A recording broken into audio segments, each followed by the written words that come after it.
Ang sanhi ng kamatayan ni George Foreman. Ano ang nangyari sa boxing legend?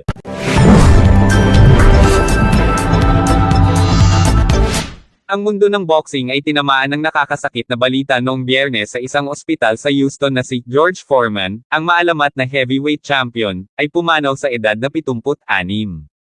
Kasama sina Muhammad Ali at Joe Frazier, ang Foreman ay bahagi ng triumvirate na tinukoy ang ginintoang panahon ng heavyweight boxing noong 1970s.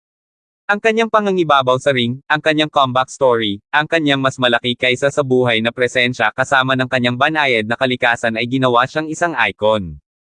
Matindi, sa loob lamang ng 4 na araw, ang mundo ng boxing ay nakatakdang markahan ang ika-51 anibersaryo ng kanyang ika-40 laban.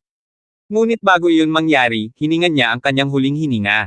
Kinumpirma ng kanyang pamilya ang balita sa isang pahayag, sa matinding kalungkutan, inanunsyo namin ang pagpanaw ng aming minamahal na si George Edward Foreman Sr., na mapayapang umalis noong ika-21 ng Marso taong 2025, na napapaligiran ng mga mahal sa buhay. Habang nagdadalamati ang mundo, isang tanong ang nananatili, ano ang naging sanhi ng kanyang kamatayan?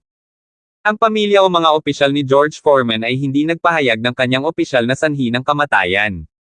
Gayunpaman, ilang sandali matapos pumutok ang balita, kinuha ng haka-haka ang social media.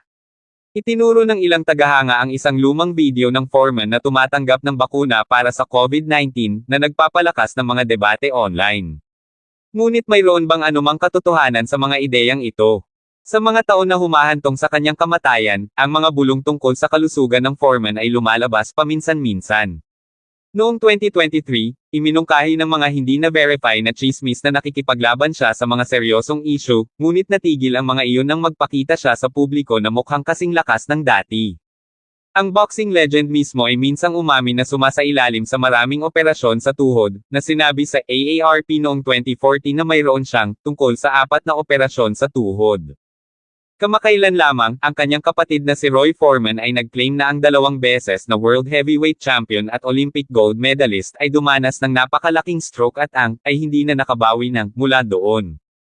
Gayunpaman, ayon sa Instagram post ng pamilya, namatay siya ng mapayapa, napapaligiran ng pamilya, na nagmumungkahi ng kamatayan dahil sa natural na mga sanhi sa 76 sa halip na isang biglaang sakit. Iyon ay dapat na sapat upang ihinto ang mga mil ng bulong-bulungan mula sa pag-isip pa. Anuman, ito ay isang pagkawala ng masyadong mahusay na pasanin para sa boxing.